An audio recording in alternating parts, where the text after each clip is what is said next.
y lo tenía frente de mis hojitas. Estaba ahí. Las hojitas con los nombres. Lo dijo ahí. Muy bien, continuamos, Claudio. Continuamos.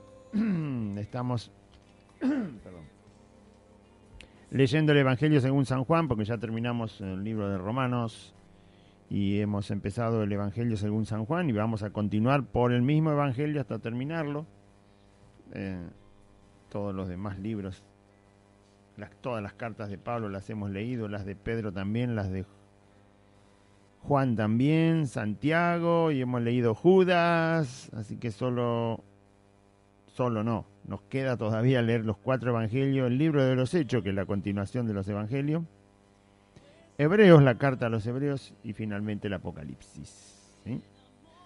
Como es el final del Nuevo Testamento, también lo dejamos para el final al Apocalipsis. Ahora, en este momento estamos en San Juan, Evangelio según San Juan, y seguimos con el Evangelio hasta que lo terminemos. Nos lleve el tiempo que nos lleve. San Juan, capítulo 1, verso 15 al 28. Vamos a leer esta parte, porque todos los capítulos del Evangelio según San Juan son muy largos, tienen muchos versículos. ¿Sí? Y es un libro hermoso. Sí, todos los evangelios cuentan la historia de Jesús, la persona, muestran a Cristo. Y estamos entonces en el capítulo 1, versículo 15 al 28, es toda la primera parte del Evangelio según San Juan, donde él va dejando en claro que Jesucristo es Dios, que es antes de toda la creación, él es el que creó las cosas, que creó la vida, el ser humano, es la luz de los hombres, de todo hombre y mujer, por supuesto, del ser humano, es el que da la respuesta que el ser humano tiene en su conciencia, que busca. Es la plenitud de la vida del hombre. Jesucristo es la plenitud de la vida del hombre. Habla también Juan de cómo los seres humanos comunes en el sentido de que todos somos pecadores, o sea que no hay diferencia entre nosotros. Por eso usé la palabra común, porque no hay más allá que el ser humano que conocemos, ¿sí? El hombre del mundo, sí. Pecadores que no tienen a Dios. Y Dios los transforma a los pecadores que se arrepienten y creen en Jesucristo y ponen la fe en Jesucristo. Los salva, pero además los hace hijos de Dios. O sea, ahora tienen han nacido de nuevo. Es una nueva criatura, dice el Señor Jesús en su Evangelio, ¿sí? En apariencia somos iguales, pero adentro hay una nueva criatura. Antes no teníamos esa nueva criatura cuando estábamos en el mundo, como cualquier persona común que está en el mundo. Y yo uso la palabra común porque por más que el hombre se esfuerce, sigue siendo siempre el mismo pecador delante de Dios y está condenado a un juicio eterno y a una condenación eterna. Por eso uso la palabra común, ¿sí? Un científico que es capaz de enviar un satélite al espacio o puede hacer una nave para viajar por el espacio, es tan pecador como cualquier otra persona, como el cartero que trae la carta, como el panadero, como el gobernante, como el médico, como cualquiera. Es común a todos el pecado. Por eso usé la palabra común. No justamente para no hacer diferencia entre persona y persona. La única diferencia que aparece es cuando estos pecadores que somos escuchamos el Evangelio por la gracia de Dios, Dios nos encuentra, creemos en Jesucristo como el Hijo de Dios y Dios que nos vino a rescatar y a salvar. Esa fe puesta en Jesucristo produce en nosotros un nuevo nacimiento. Y ese nuevo nacimiento da lugar a una nueva criatura dentro nuestro y Dios nos llama ahora hijos suyos, hijos de Dios. Ahí está Juan diciendo que Cristo es el Dios todopoderoso, que no solo nos creó, que no solo creó la vida para nosotros, la vida consciente humana, sino que también nos rescata y nos transforma en hijos de Dios y en criaturas nuevas. Es la única solución que hay para la raza humana. Jesucristo se llama. ¿Sí? No hay un método, no hay un principio, no hay un ejercicio. No. Es el mismo Señor la única solución para la raza humana. ¿Sí? Esta raza humana que está tan alborotada ahora, la solución es Jesucristo, el Hijo de Dios. es el Señor la solución. Él es la salida para todo. Amén. Bien, ahora vamos a leer San Juan capítulo 1 del 15 al 28. Dice así. Juan, el Bautista se refiere, no Juan el discípulo que escribe la carta, sino Juan el Bautista. Juan dio testimonio de él y clamó diciendo, este es de quien yo decía, el que viene después de mí es antes de mí, porque era primero que yo. Porque de su plenitud tomamos todos y gracia sobre gracia. Pues la ley, por medio de Moisés, fue dada, pero la gracia y la verdad vinieron por medio de Jesucristo. A Dios nadie le vio jamás. El unigénito Hijo que está en el seno del Padre, Él le ha dado a conocer. Este es el testimonio de Juan, cuando los judíos enviaron de Jerusalén sacerdotes y levitas para que le preguntasen, ¿tú quién eres? Confesó, y no negó, sino confesó, yo no soy el Cristo. Y le preguntaron, ¿qué pues? ¿Eres tú Elías? Dijo, no soy. ¿Eres tú el profeta? Y respondió, no. Le dijeron, pues ¿quién eres? Para que demos respuesta a los que nos enviaron. ¿Qué dices de ti mismo? Dijo, yo soy la voz de uno que clama en el desierto. Enderezad el camino del Señor, como dijo el profeta Isaías. Y los que habían sido enviados eran de los fariseos. Y le preguntaron y le dijeron, ¿por qué pues bautizas si tú no eres el Cristo, ni Elías, ni el profeta? Juan les respondió diciendo, yo bautizo con agua, mas en medio de vosotros está uno a quien vosotros no conocéis. Este es el que viene después de mí, el que es antes de mí, del cual yo no soy digno de desatar la correa del calzado. Estas cosas sucedieron en Betábara, al otro lado del Jordán, donde Juan estaba bautizando. Muy bien. Ahí hay en parte testimonio de lo que dice Juan y Juan el Bautista y está superpuesto, sino colocado también en medio de un testimonio que da Juan, el que escribe la carta. Juan el discípulo del Señor, Juan el apóstol de Cristo. Bueno, el Evangelio, según lo escribe Juan, inspirado por el Espíritu Santo, va dando todos los detalles que dejan bien en claro que Jesús es eterno, ¿sí? No tiene principio, no tiene fin. Solo lo que ocurre con Jesús, el Hijo de Dios, es que viene a tomar forma humana cuando el Espíritu Santo concibe en el vientre de María a Jesús para que nazca con un cuerpo como el nuestro, para que esté entre medio de nosotros y además, lo más importante, pudiera cargar todo el pecado de la humanidad para rescatar a la humanidad. Pero Juan en el Evangelio deja bien claro que Jesús es Dios, que Jesús es el Señor, que es el Dios todopoderoso. Que haya tomado temporalmente forma humana no le quita para nada la divinidad a Jesucristo.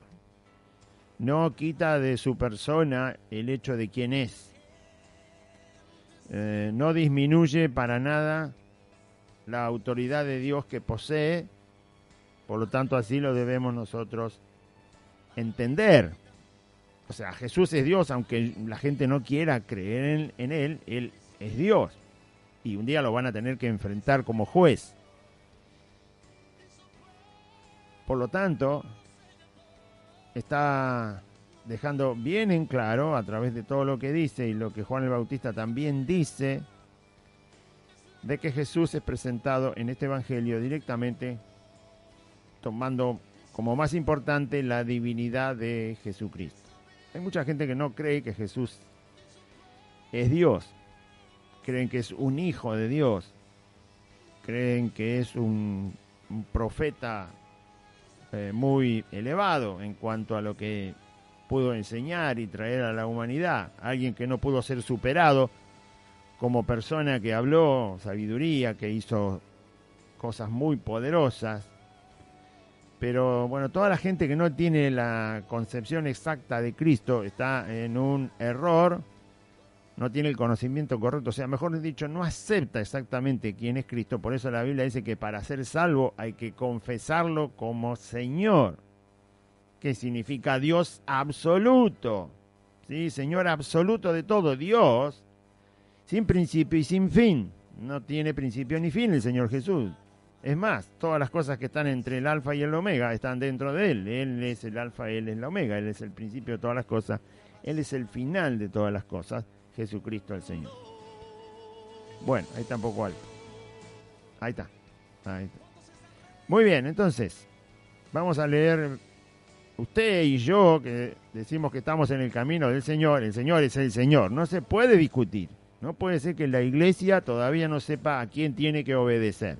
No puede ser que la iglesia evangélica todavía no entienda que el Señor es el que ha dado la vida. Dios mismo da la vida para que nosotros seamos rescatados. Por lo tanto, todo lo que Jesús enseña es un mandamiento para nosotros. No importa por dónde lo quiera mirar, si lo quiere mirar de costado, de arriba, de abajo, todo lo que Jesús enseña es un mandamiento para nosotros. Un mandamiento divino, dado directamente por Cristo como Dios. Por eso el Señor en un momento le dicen, ¿por qué porque todo el mundo lo seguía al principio a Jesús, ¿no? Con tantos milagros, tantas señales, y toda la gente le decía, Señor, Señor, Señor. Y un día el Señor le dice, ¿por qué me dicen Señor, Señor y no hacen lo que yo les mando? Y eso que todavía no había muerto en la cruz, no había demostrado que tenía poder para resucitar, que venció a la muerte, todavía faltaban un montón de cosas que Jesús tenía que enseñar y hacer. Y a pesar de eso, en la mitad quizás de su ministerio, donde mucha gente seguía a Jesucristo y se adhería a lo que él enseñaba, el Señor le dice, ¿por qué me dicen Señor, Señor y no hacen lo que yo les mando? Porque justamente a un Señor se le obedece. En este caso él es Señor de señores, o sea que es el Señor por excelencia. No hay otro Señor superior a Cristo. No existe, no lo hay en ninguna parte del universo, en ningún lado. No hay Señor por encima de Cristo. Él es el Señor. Entonces sus palabras deben ser obedecidas, deben ser oídas, deben ser aceptadas, guardadas en lo profundo de la vida de cada uno de nosotros y puestas por obra. Él es el Señor. Nosotros simplemente somos personas rescatadas por su gracia y misericordia, a las cuales ha perdonado. Eso no nos hace especiales, simplemente está formando Cristo su propio ser dentro de nosotros para que seamos sus hijos que anunciamos su palabra y su mensaje de salvación y la gracia y el amor y la misericordia de Dios para con los hombres. La diferencia, muchas veces les digo, bueno, aquí también a los hermanos, la diferencia entre una persona del mundo y nosotros es que en nosotros está Cristo y en la persona del mundo no está Cristo. Es la única diferencia que hay. No hay otra diferencia. Lo demás es toda obra de Cristo. Lo que haga con nosotros, lo que transforme nuestra vida, es una obra del mismo Señor. O sea, no hay diferencia. Usted mire a cualquier persona del mundo y la única diferencia que tiene con un hijo de Dios es que un hijo de Dios tiene a Cristo y la persona del mundo no tiene a Cristo. O sea, la persona del mundo tiene un faltante. Está en tiniebla. Nosotros estamos en luz, él está en tiniebla. Pero estamos en luz porque tenemos a Cristo. No porque nos hemos aprendido un salmo de memoria. No porque somos especiales o porque hemos estudiado o porque hacemos las cosas educadamente, o porque tuvimos una linda familia, o porque nos criamos bien, o porque nacimos vaya a saber dónde, o de dónde vinimos acá a vivir. No tiene nada que ver. La única diferencia entre alguien que no tiene a Cristo y uno que tiene a Cristo es justamente Cristo la diferencia. ¿No? Por eso podemos alumbrar y por eso podemos ser sal, porque aquí está Cristo y en el otro no está Cristo. Bueno, ese Cristo es Dios. Juan dice, vamos a leer, Juan el Bautista dio testimonio de él, de Cristo, y clamó diciendo, clamó quiere decir que se hizo oír cuando decía esto, ¿no? No es que estaba tomándose un vasito de agua a la sombra porque era así, no. Esto lo hizo un mensaje que se hizo escuchar. Clamar quiere decir que él habló de tal manera que la gente escuchara, no quiere decir que estaba a los gritos, no, que dio un mensaje llamando a la gente a escuchar ese mensaje, haciéndole prestar atención al mensaje. De esa manera Juan dijo esto. Refiriéndose a Jesús, al Mesías que venía, Juan el Bautista dijo, este es de quien yo decía, el que viene después de mí es antes de mí porque era primero que yo. Toda la gente que escuchaba a Juan sabía que Juan estaba diciendo, arrepiéntanse y confiesen sus pecados y bautícense, porque ahora detrás mío viene uno, ¿sí? Él decía, yo soy simplemente el que está anunciando, pero el importante viene después que yo. Bueno, el que viene después de mí es antes de mí. ¿Qué quiere decir esto que es antes? ¿Quería decir que tenía más años que Juan? No, en realidad el que tenía más tiempo era Juan el Bautista. Juan el Bautista tenía 6 meses de diferencia con el nacimiento de Jesús. No se está refiriendo al año en que nació, no se está refiriendo al tiempo en que nació. Se está refiriendo a que Jesús, porque naturalmente tenía 6 meses más grande que Jesús, pero no es esa la diferencia que él está haciendo. Él está diciendo que Jesús, el que viene, el Mesías que él está anunciando, es antes de mí porque era primero que yo. Se está refiriendo a que es Dios. Que siempre, que Jesús el que viene era desde la eternidad pasada, o sea, siempre estuvo. Fue antes que yo. Yo aparecí en la historia en un momento, pero Jesús no aparece en la historia en un momento, sino que siempre fue el mismo, porque siempre es Dios, o sea, siempre fue Dios, aún tomando forma humana, Él está antes que Juan. Jesús dice que Él es antes que Abraham, o sea, Jesús siempre se coloca en la posición hasta antes de Adán y de Eva, hasta antes de la creación, hasta antes del tiempo, antes de todo se coloca. Para que entendamos qué es Dios, porque al verlo en un envase como el nuestro, no lo vimos nosotros, pero lo vieron los que lo conocieron en su momento, y así está relatado como alguien que nace. Entonces nos cuesta a veces saber que Él es Dios desde siempre, y obviamente será siempre Dios. Entonces Juan le dice, viene uno, pero Él es antes que yo simplemente lo estoy anunciando. Él era primero que yo. Está hablando de la divinidad de Cristo. Porque de su plenitud tomamos todos, dice el verso. Este ya es testimonio de Juan el que escribe el Evangelio. De su plenitud, es decir, Juan el Bautista también lo señala como eterno a Cristo. ¿Sí? El Dios eterno. El Dios que no tiene principio ni fin.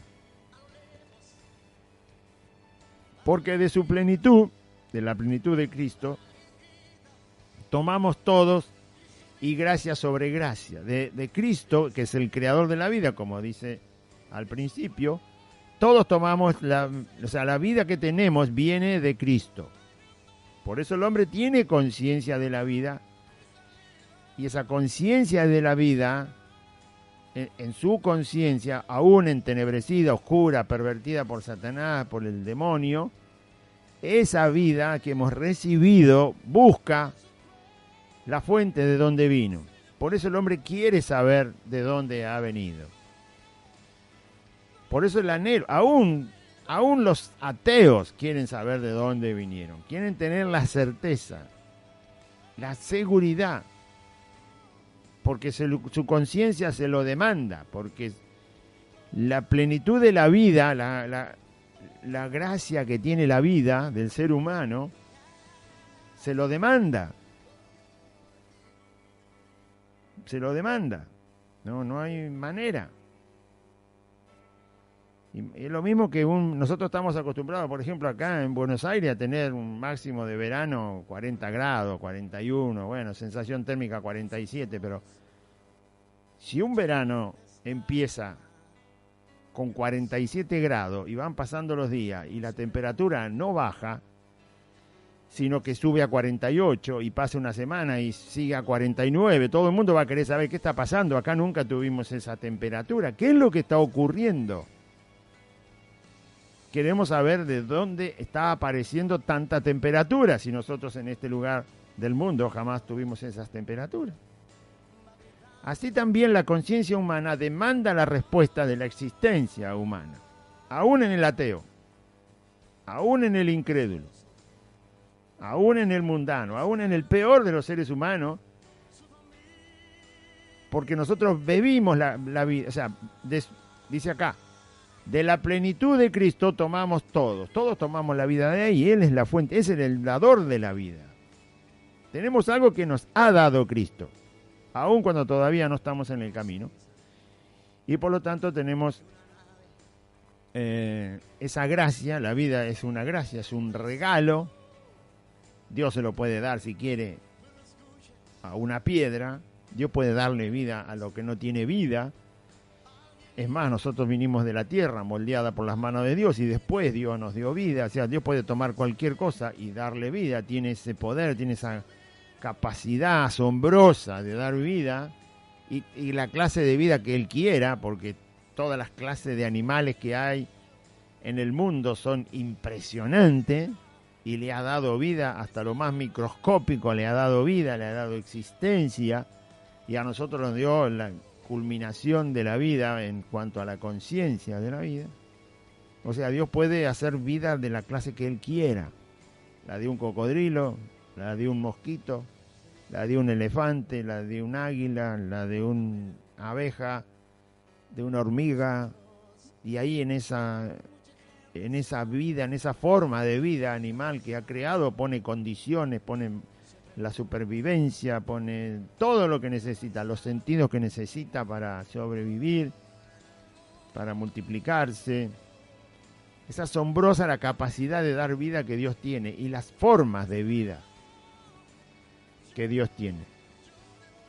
Una vez mirando un documental, lo cuento muy rápido, había un investigador que está investigando en el Amazonas, en el Brasil, las clases de animales que hay, investigan, como todo científico, de zoología. Y entonces estaba estudiando los distintos escarabajos, conoce el escarabajo, ¿no?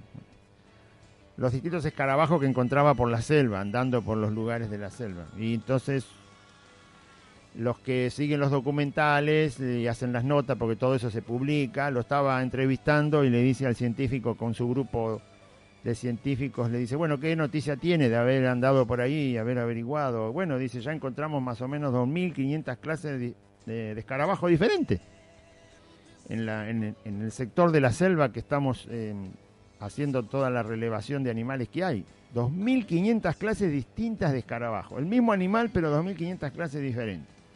Diferentes, bueno, por el tamaño, por el color, por la caparazón, por las patitas, bueno, diferencias. Pero son todos escarabajos, como los perritos. Todos son perritos, pero hay diferentes clases de perros. Como los peces. Todos son peces, pero hay diferentes clases de peces. Bueno, este hombre andaba buscando todas las clases de escarabajos. Todavía le faltaba recorrer una zona de selva bastante grande para terminar donde lo habían mandado a hacer el estudio, porque trabaja para fundaciones científicas.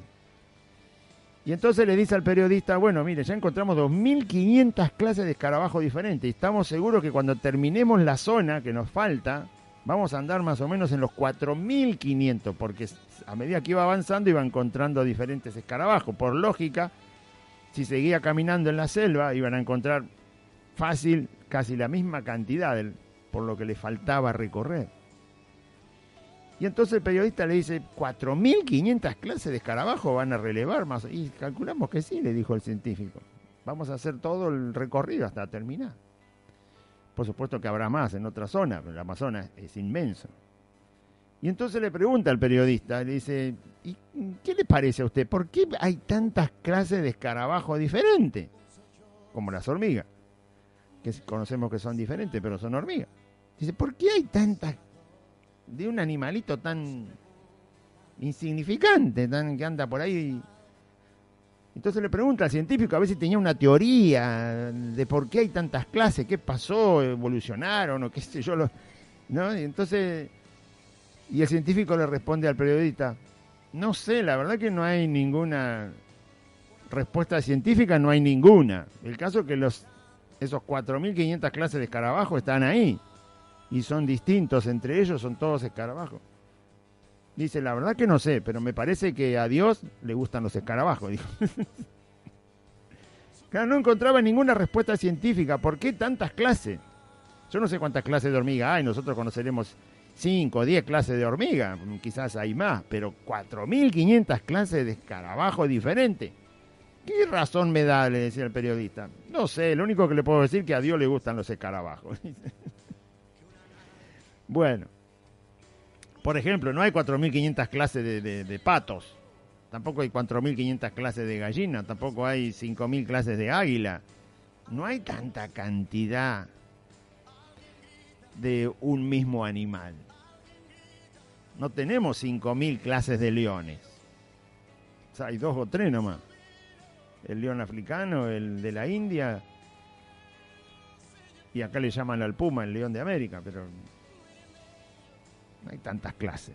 Entonces el científico dice, me parece que a Dios le gustan los escarabajos, por eso hizo tantas clases para su propio placer y gusto.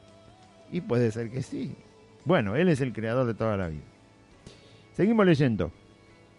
Nosotros bebimos de Él la vida. De su plenitud tomamos todos. Y gracia sobre gracia. Y eso es verdad. Por gracia Dios sostiene la vida hasta que nos llama para ser sus hijos. Por gracia nos da la vida, por gracia nos da la salvación. Aun cuando el hombre no llegue a conocer todavía a Cristo, tiene la gracia de Dios en su ser, porque lo mantiene vivo, porque le da... Eso lo enseña Jesús cuando dice, ustedes sean perfectos como el Padre Celestial, que hace salir su sol sobre buenos y malos, hace llover sobre justos e injustos. O sea, la misma bendición general la reciben todos. Por eso tomamos de su gracia. Pues la ley, dice, por medio de Moisés fue dada. Es verdad, Dios le dio la ley a Moisés. Pero la gracia y la verdad, la gracia de Dios, acercarse de Dios para salvarnos y llamarnos luego gratuitamente a esa salvación por la fe en Cristo, y la verdad que faltaba revelar acerca de la persona de Dios y de la salvación y de cómo los pecadores son rescatados, transformados en hijos de Dios y llevados a la vida eterna, todo eso vino por Jesucristo. O sea que la gracia de Dios y la verdad de Dios la trajo Jesucristo. ¿Sí? Faltaba eso y Cristo lo trajo. La ley ya estaba. O sea, la voluntad de Dios en forma escrita ya estaba. Pero faltaba conocer la gracia de Dios. Faltaba conocer más el carácter de Dios, la voluntad de Dios. En Cristo, obviamente, todo eso apareció. La gracia de Dios apareció en Cristo. ¿Se acuerda cuando Jesús miraba a un paralítico, le dijo, hijo, tus pecados te son perdonados? Y todos se quejaban, me decían, ¿cómo le va a perdonar pecados? Solo Dios puede perdonar pecado. Y Jesús, por supuesto, no solo le perdonó los pecados al paralítico, sino que después le dijo que se levantara, que tomara su lecho y se fuera a su casa. Y lo sanó. Entonces, ese acercamiento de Cristo a la persona perdida y afligida, ahí se ve la gracia de Dios. Y también Jesús trajo la verdad de Dios, no dejó dudas y habló con toda la autoridad de Dios cuando habló de la persona de Dios, del Padre y de Él mismo y del Espíritu de Dios. Así que si alguien quiere conocer a Dios, no tiene más que conocer a Cristo y escucharlo hablar. No es tan difícil, ¿no? La gente dice, ¿por qué no? Si Dios viniera a este mundo, bueno, ya vino y obviamente vaya y busque en los evangelios lo que Jesús dijo. Entonces va a conocer a Dios. No que lo va a conocer solo por el mensaje que Cristo da de Dios, sino lo va a conocer porque va a ver en Cristo a Dios, porque Cristo es Dios. Seguimos leyendo. A Dios nadie le vio jamás. ¿Alguien vio a Dios? No, nadie. El único que ha visto a Dios es Jesucristo, el unigénito Hijo. Jesús es el único, según la Biblia, que ha visto a Dios. Porque justamente dice acá, porque Él está en el seno del Padre. Y por eso Él, Jesucristo, que está en el seno del Padre, le ha dado a conocer. ¿Entiende dónde está Jesús? Está en la esencia misma, tiene la esencia de Dios, pero está en la naturaleza misma. Nadie ha visto jamás a Dios. El único que puede darlo a conocer, el único que puede describir al detalle la persona de Dios es Jesucristo. Ni los ángeles han visto a Dios jamás. Solo Jesucristo. Dice que habita Dios en una luz inaccesible. El único que puede, obviamente, estar en ese lugar tiene que ser Dios igual que Él. ¿Quién es Dios igual que Él? Jesucristo. Por supuesto, el Espíritu Santo también, porque es el Espíritu de Dios. Bueno, ahí hay casi un misterio para nosotros que en la mente pueda aceptar, ¿no? Pero si lo dice la palabra del Señor es suficiente para nosotros, ¿sí? Nadie ha visto a Dios jamás, Jesucristo sí. Tiene toda la información de la persona de Dios para trasladarla y revelarla a la humanidad. Y Él le ha dado a conocer, Jesucristo ha dado a conocer al Padre. Este es el testimonio de Juan. Ahora vuelve a hablar del testimonio de Juan el Bautista. Estos 4 versículos que yo leí son el testimonio del que escribe el Evangelio. El testimonio teológico del que escribe acerca de Jesucristo y Dios. Ahora sigue otra vez el testimonio de Juan el Bautista. Este es el testimonio de Juan, cuando los judíos enviaron de Jerusalén sacerdotes y levitas, más abajo dice que eran de los fariseos, para que le preguntasen. O sea, vinieron sacerdotes y levitas que servían en el templo en Jerusalén y llegaron hasta donde estaba Juan, en una zona desértica cerca de Jerusalén. Bueno, ahí dice de Betabara, ¿no? Betabara, sí. Al otro lado del Jordán, no era lejos de Jerusalén, y ahí Juan estaba bautizando. Ahí fue donde empezó a ser oído y clamó su mensaje para que la gente se preparara a recibir a Jesucristo, que se arrepintiera de sus pecados y se preparara porque Cristo iba a aparecer en escena. Bueno, los sacerdotes y los levitas en Jerusalén querían saber quién era Juan, porque Juan justamente no se presentó en la ciudad capital, no se presentó en Jerusalén, él estaba en el desierto, en un desierto que está ahí cerca, y ahí cerca del Jordán justamente para bautizar a las personas.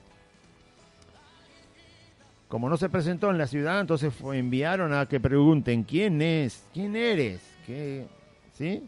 Que diera a él la certificación de quién era, si era un profeta de Dios, si era, por qué su mensaje, por qué lo que bautizaba. Empezaron a indagar.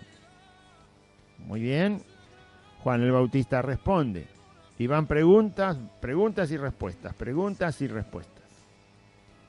Que nos van a dejar en claro que Juan el Bautista es un mensajero enviado por Dios, como Dios lo había prometido ya antes en el Antiguo Testamento, en Malaquías.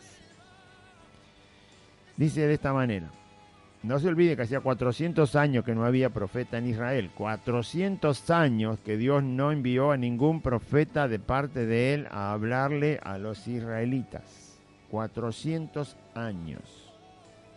Así que aparece Juan hablando como profeta, obviamente profeta verdadero del Señor, y es toda una cosa novedosa. Irrumpe en el tiempo, irrumpe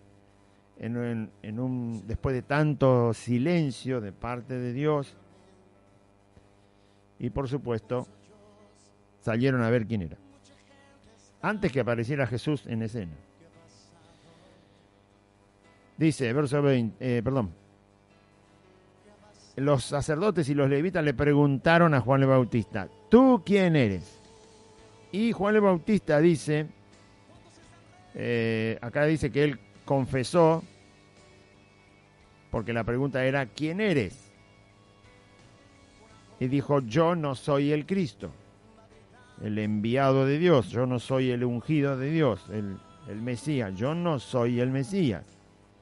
Es lo primero que él dice, porque seguramente pensaban que sí lo era, porque los tiempos de calendario indicaban ese tiempo, porque Israel estaba siendo oprimido por el Imperio Romano, así que el Mesías era un libertador, era un rey a favor del pueblo de Israel, y por lo tanto ellos asociaron todo y pensaron que ya Jesús, o mejor dicho el Mesías, tenía que aparecer.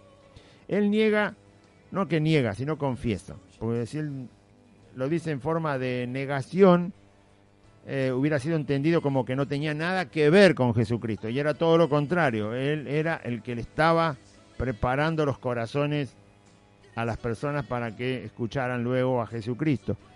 Por eso él dice que no niega, sino que dice, yo no soy el Cristo.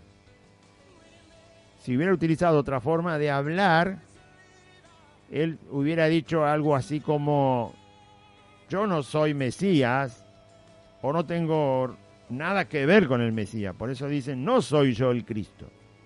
Está dando lugar a que el Cristo viene. La forma en que él lo expresa, habría que entender bien el original en el griego, a ver cómo, aunque él no hablaba griego, hablaba arameo, que era el idioma de los hebreos en ese momento. Por eso al traducirse se tiene que traducir así. Quizás nosotros no lo entendemos bien. Va a decir, ¿cómo que no negó? Si está diciendo yo no soy el Cristo, está negando justamente que no es el Cristo. Pero la forma verbal y los pronombres como están en el original griego, quizás están indicando que él no se despegó de Cristo, que él no negó no tener nada que ver con Cristo, con el Mesías. Él está diciendo, no soy yo el Mesías, o sea, pero sí tengo que ver con el Mesías, ¿no? Quizás en ese sentido se entiende un poco mejor la frase, porque si él hubiera negado, así, que no hubiera quedado una frase como que él no tiene nada que ver con el Mesías, pero sí era el que preparó el camino. Y entonces le preguntaron, como él dijo, yo no soy el Cristo. Es lo mismo que él está diciendo antes en el versículo 15. Yo no soy el Cristo viene atrás mío. Algo así para que se entienda. Yo no soy el Cristo y el Cristo viene atrás mío. Yo no soy el Cristo y lo va a decir ahora, más adelante. La voz de uno que clama en el desierto. Preparar el camino del Señor. O sea, es la respuesta exacta. No soy el Cristo, pero el Cristo viene luego de mí. O sea, absoluta dependencia del Cristo, relación con el Cristo, conocimiento del Cristo, porque él lo iba a señalar, o sea, está absolutamente ligado a Cristo, al Mesías. Por lo tanto, la gente iba a prestar atención no a Juan, sino al que venía después de él, que era esa la intención de Juan, al dar el mensaje. Así tenemos que hacerlo nosotros también en el mensaje. No que la gente ponga la atención en nosotros los hombres, sino que ponga la atención en Cristo. No somos nosotros el Cristo, ¿sí? No somos nosotros los que salvamos, no somos nosotros los que tenemos el poder, no somos nosotros, sino es Cristo. Versículo 21. Y le preguntaron, ¿qué pues? Bueno, ya dijiste que no sos el Cristo, entonces, ¿qué pues? ¿Eres tú Elías? Porque Elías tenía que venir justamente antes de que apareciera el Mesías. Estos hombres eran estudiosos de las Escrituras, eran sacerdotes, eran levitas, estaban en el templo, hacían el servicio, eran fariseos además, dice ahí más abajo, por lo tanto escudriñaban las Escrituras hasta punto y coma para entender todo lo que más allá de su hipocresía en su corazón, ellos eran estudiosos de las Escrituras y sabían que Elías tenía que aparecer justamente antes de que apareciera el Mesías. Así que vuelven a preguntarle a Juan, ¿qué pues? ¿Eres tú Elías? está bien, si no sos el Mesías, pero Elías tiene que venir antes que el Mesías. Si vos nos estás diciendo que atrás tuyo viene el Mesías, probablemente seas Elías, el profeta Elías, que volvió, porque como Elías no murió, sino que Dios lo llevó vivo, y prometió que Elías iba a venir antes que el Mesías, iba a aparecer en ese tiempo, pero antes. Y él dijo, no soy Elías. ¿Eres tú el profeta? ¿Qué profeta? Bueno, un profeta del cual habla Moisés. En Deuteronomio está la cita bíblica acá, que Moisés dice, Dios les va a visitar en un tiempo y va a enviar un profeta, igual que a mí, y a ese profeta, dice, el que oyere a ese profeta vivirá, y el que no oyere a ese profeta será apartado del pueblo de Dios, irá a destrucción, ¿no? Esto lo dice Moisés, inspirado por el Espíritu Santo en el Antiguo Testamento. Dios va a enviar un profeta, y a ese profeta es al que hay que escuchar. Se refería obviamente al Mesías, a Jesús. Así que ellos le preguntaron, bueno, entonces no sos el Mesías, no sos Elías que viene antes del Mesías. ¿Qué sos? ¿El profeta? ¿No? Al profeta, el que escuchare a ese profeta vivirá, decía Moisés. ¿Sos el profeta? Y él respondió, no, tampoco. Tampoco soy el profeta. No es ese profeta que promete en el Antiguo Testamento Moisés cuando es inspirado por Dios para escribirlo. Ese profeta que habla Moisés es el Mesías. Pero como Moisés no lo relaciona directamente, porque está todavía escondida esa revelación, Moisés no la tenía, por lo tanto, pero sí sabía que era un profeta. Obviamente Jesús es el profeta de los profetas, profeta por excelencia, es el gran profeta. Por eso lo define así Moisés cuando recibe la inspiración de Dios, pero no habló más porque no recibió más revelación en ese momento. Y quedó marcado como el profeta al que el pueblo de Israel tenía que oír. Y el que no oyere a ese profeta sería desarraigado del pueblo.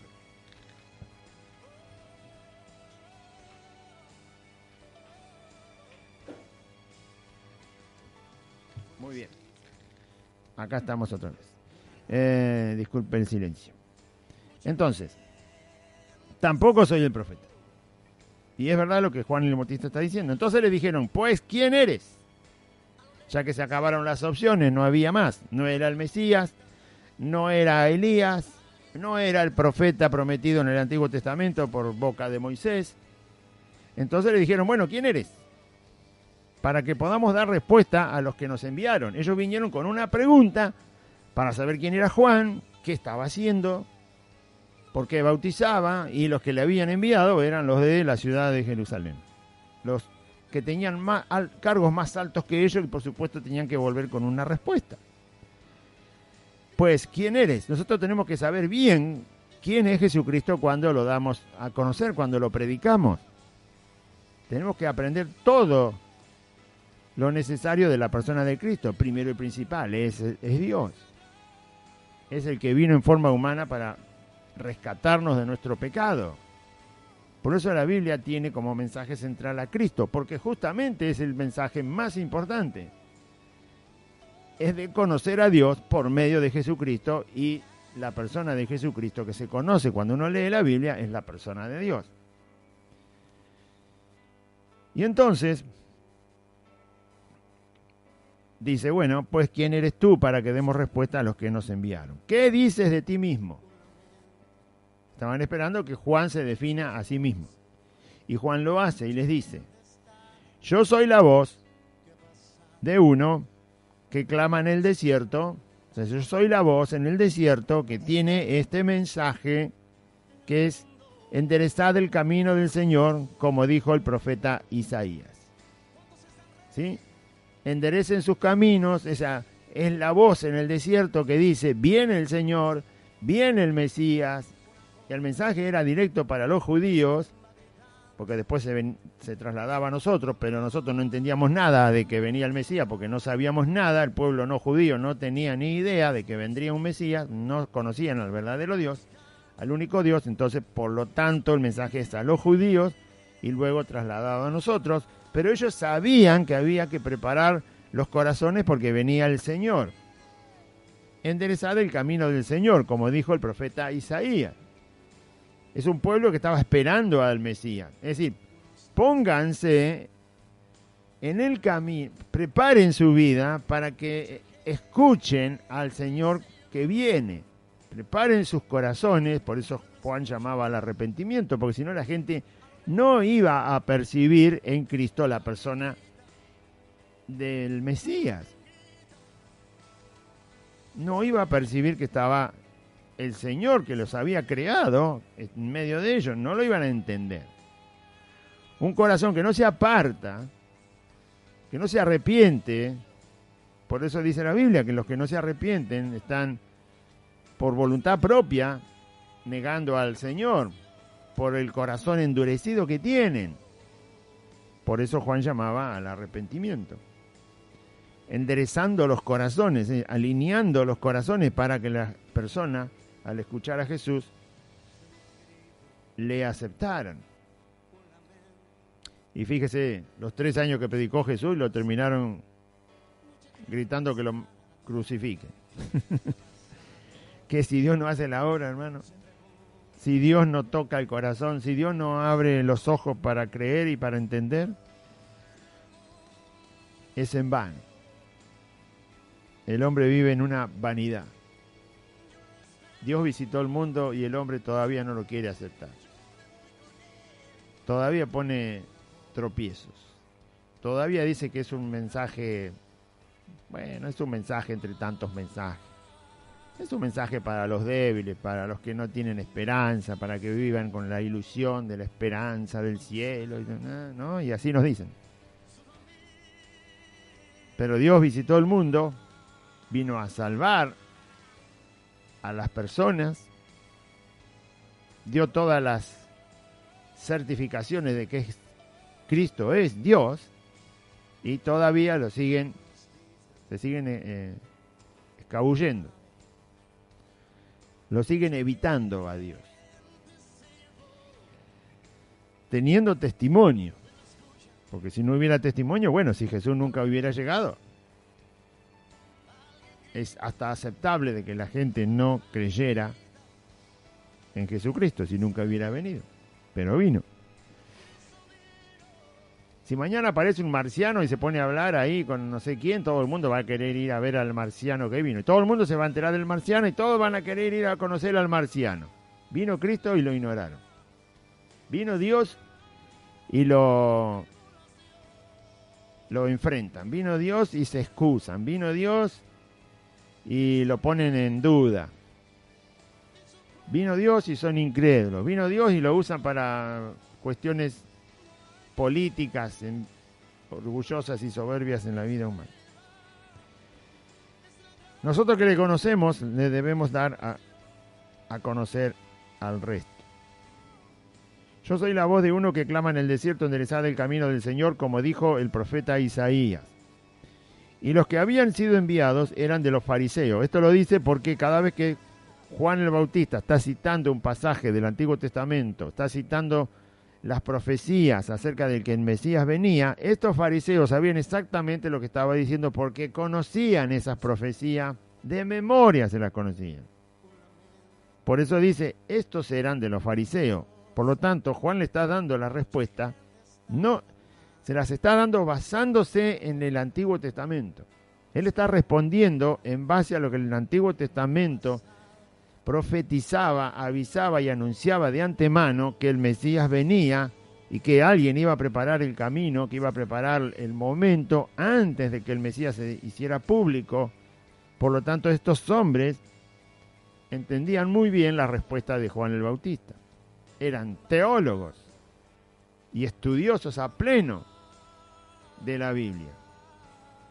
No tenían excusa para no entender lo que Juan el Bautista le estaba diciendo. Él le responde así porque obviamente sabe quiénes son y le enviaron los de mayor jerarquía que ellos y por supuesto sabe que entienden. No les está diciendo nada de manera burlona, nada que ver. No, al contrario, está haciendo lo más específico posible para que ellos entendieran, porque tienen la capacidad de entender las profecías porque las estudiaban.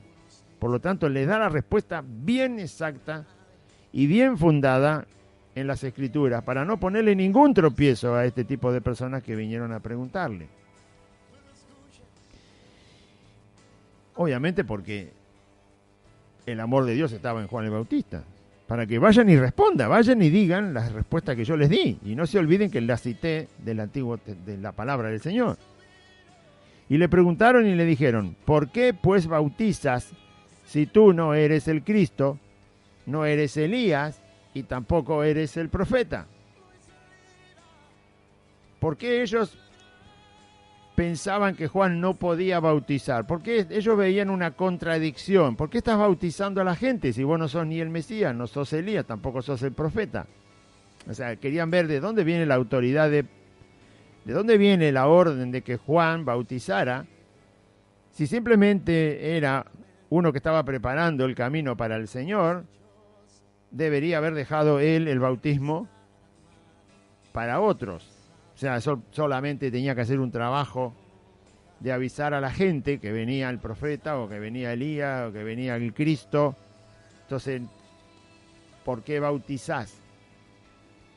Juan, cuando llamó a la gente, la llamó al arrepentimiento y al bautismo. No es exactamente el mismo bautismo que nosotros usamos, porque cuando Juan el Bautista bautizaba a la gente, Jesús todavía no había revelado el Evangelio, no había hablado del reino. Cuando Jesús viene, Él dice, arrepiéntanse y crean en el Evangelio, porque Él lo empieza a revelar el Evangelio. Juan bautizaba, pero la gente no tenía todavía la verdad del Evangelio en la cual creer. Tampoco lo tenían a Cristo como el Mesías. O sea que el bautismo de Juan es solo una parte. Es la preparación de un corazón. ¿Pero por qué lo hizo Juan? Porque eran todos judíos. Los judíos ya sabían lo que simbolizaba el arrepentimiento, sabían lo que significaba el bautismo, ¿sí? La humillación de un pueblo ante su Dios que los había creado y se les había revelado, les había guardado durante siglos. Para los judíos no era ninguna cosa extraña el tener que preparar su corazón, y ese simbolismo del bautismo, esa entrega a Dios que viene a salvarlos. Entonces, pero por eso para ellos valía y mucho que Juan preparara sus corazones. De esa manera, bautizándolos. Decía, arrepiéntanse, se arrepintieron, bueno, entonces los bautizo. Una parte de ese bautismo está en nosotros, pero nosotros nos bautizamos luego de que Cristo vino y reveló no solo a Dios, sino la verdad, la gracia de Dios, el perdón, la obra que hizo en la cruz, revela el Evangelio, la verdad eterna, la vida eterna, la resurrección. Bueno, Jesús revela todo eso que Cristo reveló, todavía no estaba revelado cuando Juan bautizaba. Por eso en el libro de los Hechos usted ve que hay gente que bautizaba solo con el bautismo de Juan, y Pablo dice, bueno, pero se quedaron incompletos. Lo mismo el apóstol Apolos, también conocía solo el bautismo de Juan, pero el bautismo de Juan era para preparar los corazones, no para el arrepentimiento genuino, donde la fe se pone en Jesucristo porque Jesucristo todavía no había aparecido. No se podía poner la fe en Él si todavía no había aparecido, si todavía no había hablado el Evangelio, si todavía no había hecho la obra en la cruz. Por eso el bautismo de Juan es un bautismo de preparación. El bautismo que después que Cristo manda a predicar el Evangelio es un bautismo que muestra lo que ahora pasó, que Cristo es la vida, el Salvador, y toda la confianza se pone en Él, y toda la vida está puesta en las manos de Cristo cuando el pecador se arrepiente. Eso no se podía hacer en el bautismo de Juan, pero sí Juan bautizó para preparar, como él dice, los corazones, para que el Señor empezara a predicar. Sí, eso es un acto de amor de Dios. Si Dios no hubiera mandado a Juan el Bautista, Jesús empezaba a predicar y la gente andaría por ahí, ¿no? Fue Dios, cuando Dios habla, da vida. Cuando Dios habla, derrama su poder, su gracia, su misericordia. Juan habló de parte de Dios y anunció que Jesús venía. Es un maravilloso acto de abrir los brazos, como el padre que recibió al hijo pródigo, ¿no? Acá estoy. Juan fue el que hizo eso, mandado por Dios. Entonces le dijeron, ¿por qué bautizás? Juan le respondió diciendo, yo bautizo con agua, mas en medio de vosotros está uno a quien vosotros no conocéis, y se refería a Jesús. O sea, mi bautismo es un bautismo de agua. Después más abajo, él también dice que Jesús va a bautizar con Espíritu Santo y fuego. O sea, el bautismo del compromiso con Dios es el bautismo que tenemos nosotros ahora. Es el compromiso y la obediencia a Cristo, el Señor.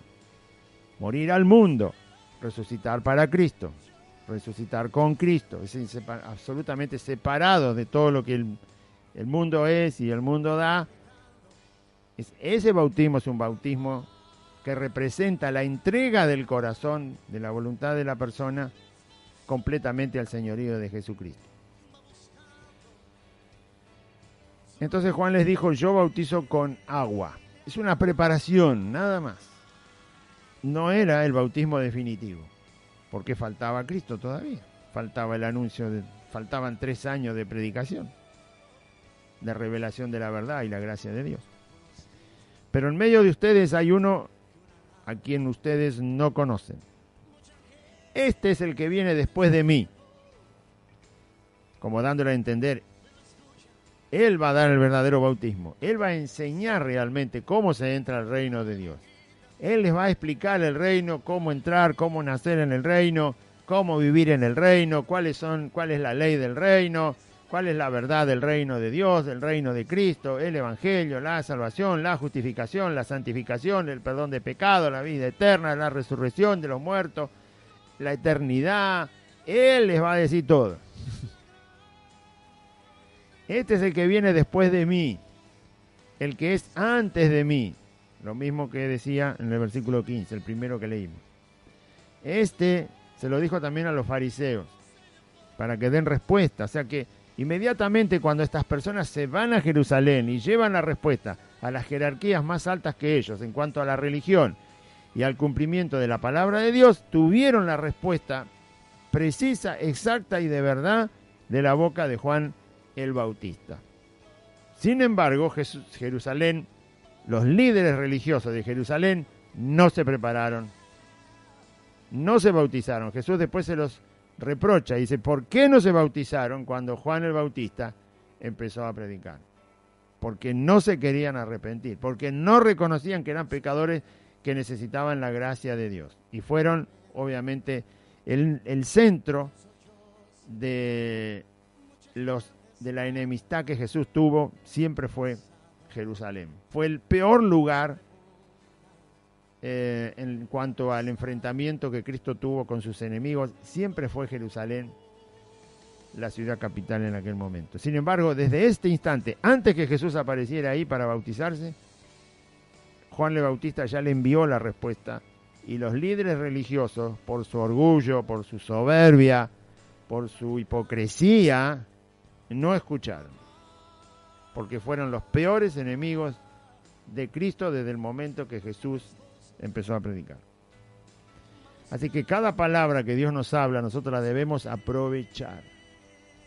Entendemos un versículo y ese versículo es un tesoro para nosotros. Entendemos una verdad de la Biblia y eso es un tesoro para nosotros. No debemos ser como estos sacerdotes y levitas que se les respondió con la escritura, lo cual para ellos era lo más común, normal y lo más entendible, y sin embargo no lo escucharon. Se transformaron en los enemigos y verdugos de Cristo. La verdad de la palabra yo la tengo que guardar y después ponerla por obra. Cualquier verdad. La verdad que define a Cristo y la verdad de los mandamientos de Cristo. Y Juan, bueno, este es el que viene después de mí, que es antes de mí, del cual yo no soy digno de desatar la correa del calzado. Si Juan el Bautista llamaba la atención por su mensaje y vinieron estos líderes religiosos a escucharlo, él le dice, yo ni siquiera puedo inclinarme y desatar su calzado. No soy digno de desatar su calzado. Imagínense a dónde lo está poniendo a Cristo. Si él no era capaz de desatar el calzado de Cristo, lo está elevando a la posición, obviamente, de Mesías, del Señor. Ya lo está diciendo, Él es el Señor viene, enderecen sus corazones. Está dando un testimonio muy limpio, muy perfecto de la persona de Cristo antes que Cristo aparezca. Y se lo está diciendo a las personas que le demandaron saber quién era Él. Yo no soy digno de desatar el zapato, la sandalia del Mesías. Estoy aquí haciendo lo que el Dios eterno me ha mandado hacer. Amén. Bien. La humildad de Juan, ¿no? Y la certeza de sus palabras. Así dice el Señor que debemos ser humildes como Él. Mansos y humildes de corazón. Y Juan el Bautista obviamente lo fue. El último versículo. Estas cosas sucedieron en Betábara, al otro lado del Jordán, donde Juan estaba bautizando. Esto es, bueno, para que sepamos, para que podamos ubicar dónde Juan el Bautista estaba predicando. Estaba predicando cerca de Jerusalén. Por supuesto había que trasladarse, pero no era tan lejos. Es más, los propios que enviaron, no era el primer día que Juan el Bautista estaba predicando y llamando a las almas al bautismo para confesar sus pecados y arrepentirse y preparar su corazón para escuchar a Jesucristo que venía. No era el primer día. Así que si no estaban satisfechos con la respuesta de Juan el Bautista, este versículo que se escribe aquí, el 28, indica que bien podrían las autoridades de Jerusalén, las más altas jerarquías de Jerusalén, sacerdotes de mayor rango, fariseos de mayor posición, de mayor capacidad teológica, personas más responsables de enseñar a los israelitas el cumplimiento de las profecías y de enseñar el camino de Dios, personas con más alto cargo, digamos, en la religión judía, se podrían haber acercado fácilmente a escuchar otra vez a Juan el Bautista dar estas respuestas, si es que no estaban satisfechos. En realidad la Biblia demuestra después, cuando uno lee otros evangelios, que la gente que envió estos mensajeros, sacerdotes y levitas, a preguntarle a Juan quién era, no quedaron conforme con la respuesta. Para decirlo fácil, no le creyeron a Juan el Bautista. Juan el Bautista le responde con las Escrituras. Y sin embargo, ellos que son especialistas en las Escrituras, no le creyeron. No le creyeron. No vuelven a enviar. Esta es la única vez que vemos en los evangelios que interrogan a Juan el Bautista. Y Betábara estaba cerca de Jerusalén. Sabemos que no creyeron a Juan, que no se quedaron conforme con lo que Juan dijo acerca de sí mismo y del Mesías que venía. ¿Por qué las autoridades no volvieron a enviar otros mensajeros de mayor jerarquía religiosa para hablar con Juan el Bautista? Simplemente porque descartaron como verdad el mensaje que Juan daba y descartaron como verdad lo que Juan el Bautista dijo del cumplimiento de las profecías en el Antiguo Testamento, donde Dios le avisaba a su pueblo y le anticipaba que el Mesías llegaría. Incredulidad. Estaban a pasos, por así decirlo, y jamás fueron. Fueron estos a preguntar, se volvieron con la respuesta y no le creyeron. Jesús mismo se encarga de decir que no le creyeron a Juan. No le creyeron a Juan el Bautista. No le creyeron. Ustedes no le creyeron. Juan se los avisó y ustedes no le creyeron. Lo vieron ahí vestido de humildemente, con una piel de camello, viviendo en el desierto, que vivía absteniéndose de todo lo que podía ser la vida cómoda de un pueblito o de una ciudad, o vivir en Jerusalén como profeta. Él se abstuvo de todo, vivió una vida muy modesta, muy limitada, muy privado prácticamente de todo. Solo comía langostas del saltamonte, que le dicen. Miel silvestre de los bosques, de los árboles. Esa era su comida. El agua la sacaba de los arroyos. Y su vestimenta era una piel de camello. Así vivió Juan, para esperar el momento en que Jesús apareciera y poder señalar lo que es lo que va a seguir después en el Evangelio. Y por verlo así, no le creyeron. Por mirar su condición de vida, no le creyeron a Juan el Bautista. Y Jesús les dice que deberían haberle creído, porque él les dijo la verdad. Y sin embargo, no le creyeron. Quizás por su aspecto, quizás por ser tan rudimentario, tan privado de las cosas de la vida, no creyeron. Ese es un mal juicio, es un prejuicio acerca de Dios. No haberle creído a Juan el Bautista lo que Juan el Bautista dijo, citando las Escrituras, porque Juan no hablaba porque tenía ganas de hablar, sino que citaba las Escrituras del Antiguo Testamento, y por tener un prejuicio acerca de cómo Dios es o cómo debe obrar Dios. ¿Quién le va a decir a Dios cómo tiene que obrar? ¿Quién le va a dar consejo a Dios? ¿Quién le va a decir a Dios que habría una manera mejor de hacer las cosas? Eso es gastar, eso es perder el tiempo. Es la peor pérdida de tiempo que puede haber en una vida humana. Gastar el tiempo pensando esas cosas y esas palabras hacia Dios.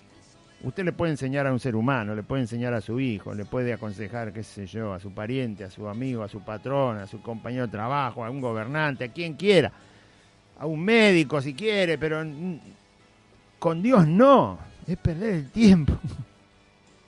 Es una cosa necia. Eran ellos los que tenían que escuchar a Juan el Bautista citando las Escrituras y definiéndose a sí mismo conforme a las Escrituras y diciendo lo que estaba haciendo conforme a las Escrituras, diciendo que venía el Mesías conforme a las Escrituras, diciendo que el tiempo se había cumplido, que preparen sus corazones conforme a la Escritura. Todo lo dijo conforme a la Escritura. Y estos eran especialistas en las Escrituras, sabían que era verdad y sin embargo no le creyeron. Qué necio corazón. Qué necio corazón. Por eso dice la Biblia, si oyeres hoy su voz, si oyeres hoy a Dios hablar su mensaje, su verdad, su decisión, su voluntad, lo que ha decidido hacer Dios enviando a su Hijo Jesucristo, si hoy escuchas a Dios, no endurezcas tu corazón. Arrepiéntete y cree en Jesucristo. Amén. Vamos a orar. Y esto pasó con gente que sabía mucho de Escritura. Sin embargo, sus corazones nunca se acercaron a Dios, se alejaron por completo. Ese es el corazón humano. Gracias a Dios que toca los corazones, Él conoce que le aman y vienen al arrepentimiento. Eternamente agradecidos de que Dios nos haya salvado y nos mantenga en sus manos. Haga una oración conmigo, diga así: Padre Celestial, en este día escuché tu palabra y yo confieso, conforme a las Escrituras, que Jesucristo es el Señor. Y creo en mi corazón que Dios levantó a Jesucristo de entre los muertos al tercer día de estar sepultado. Y en este día, Señor Jesús, te pido perdón por todos mis pecados. Te ruego, Jesús, que perdones mis pecados, que vengas a vivir a mi corazón, que me des tu Espíritu Santo y que anotes mi nombre en el libro de la vida. Gracias te doy, Señor Jesús, por ocupar mi lugar en la cruz y salvarme. Gracias, Jesús. Y renuncio en este día a Satanás, a los demonios, al pecado, al mundo, a la voluntad de mi carne. Renuncio a la enfermedad y renuncio a la muerte. Gracias te doy, Padre eterno, por Jesucristo tu Hijo, a quien enviaste para salvarme. Amén. Y amén. Bien, si usted se está acercando a Dios por medio de la fe, si ha creído, si cree, si su corazón le está indicando que está encontrando el camino y la luz, la verdad de la vida, le invitamos para que usted se congregue, para que pueda conocer más el mensaje de Cristo y a Cristo mismo, porque Él le ama, Él entregó su vida para salvar a la humanidad entera. Los que creen en Él son salvos. No van a condenación eterna, ni a juicio eterno, sino que van a la vida eterna con Cristo Jesús. Le invitamos que usted pueda congregarse. Estamos reunidos el día sábado, el día domingo, el día jueves, a las 4 de la tarde en la calle Santa Fe 2540. Estamos en Merlo Norte, es el barrio. La calle que está en la esquina de este lugar es la calle Solanet. Y es muy fácil de ubicar la calle Solanet porque la calle Solanet empieza donde está el paso a nivel de la estación de Merlo. Ahí está el paso a nivel donde está la estación. Muy bien, esa calle del lado norte es la calle Solanet, donde está el paso a nivel. Por supuesto está el cartel, va a ver que el cartel indica calle Solanet en un sentido y en el otro sentido es la avenida Rivadavia. Pero nosotros estamos justamente por donde la calle Solanet sigue avanzando, 8 cuadras, hay que continuar por la calle Solanet. Todas las esquinas tienen los carteles con los nombres de las calles, no se va a perder. Así que hay que continuar por Solanet, es la manera más fácil de llegar. Derecho por la calle Solanet, 8 cuadras, cuando llega a Santa Fe, dobla a su izquierda sobre la calle asfaltada, esa es la calle Santa Fe. La cuarta casa es Santa Fe 2540. Hay un pino muy alto donde está el Pilar de la Luz y también está el nombre de la calle, el número del domicilio, la torre de las antenas de las 2 radios.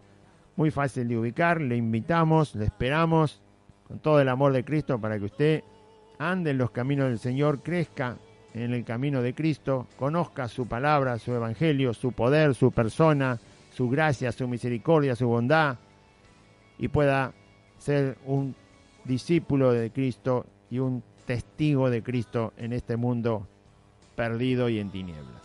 Que Dios le bendiga, audiencia, y confíe en Jesucristo. Esperamos.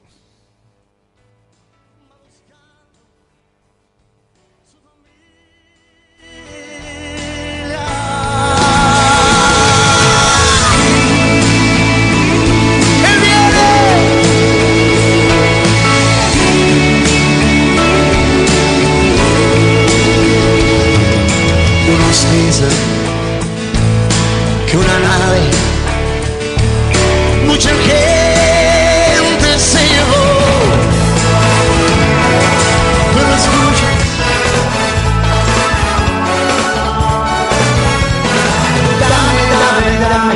dame todo lo que tú quieras. Hasta aquí compartimos Buenas Nuevas, un programa evangelístico, dinámico, reflexivo, pensado en usted y hecho con amor. Buenas Nuevas, creado y conducido por Aide y Claudio.